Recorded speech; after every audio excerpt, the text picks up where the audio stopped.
முடிச்சிட்டுமா அப்படின்னு வந்து கேக்குறாங்க. இல்லையே அந்த இடத்துல இருக்க வேண்டியதானே.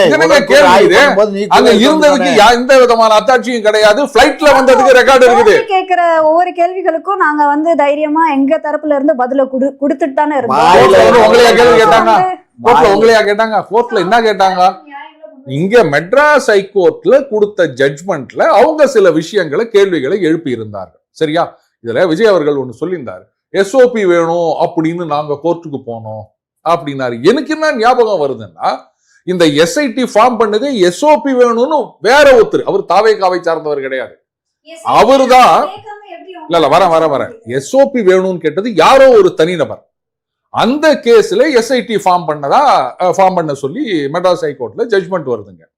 ஆனா விஜய் என்ன சொல்றாரு, நாங்க தான் எஸ்ஓபி வேணும்னு கோர்ட்டுக்கு போனோம்ன்றாரு. அது எனக்கு தெரியல. யாரோ தனிநபர் போனாங்க, அதுல எஸ்ஐடி ஃபார்ம் பண்ணாங்க, இதுதான் எனக்கு தெரியுது. அடுத்தது, மற்ற கட்சிகளுக்கெல்லாம் போடாத கட்டளைகள்லாம் எங்களுக்கு போடுறாங்க, மேல ஏறக்கூடாது, கை காட்டக்கூடாது, அப்படி இப்படின்னு, ஃபேனுக்குள்ளேயே உட்காந்துருக்கணும் அப்படின்னு. எல்லாம் கரெக்டு தான். இது வரைக்கும் எனக்கு தெரிஞ்சு எந்த கட்சி கூட்டத்திலையும் பேரிகார்ட்ல கிரீஸ் தடவினது இல்லை.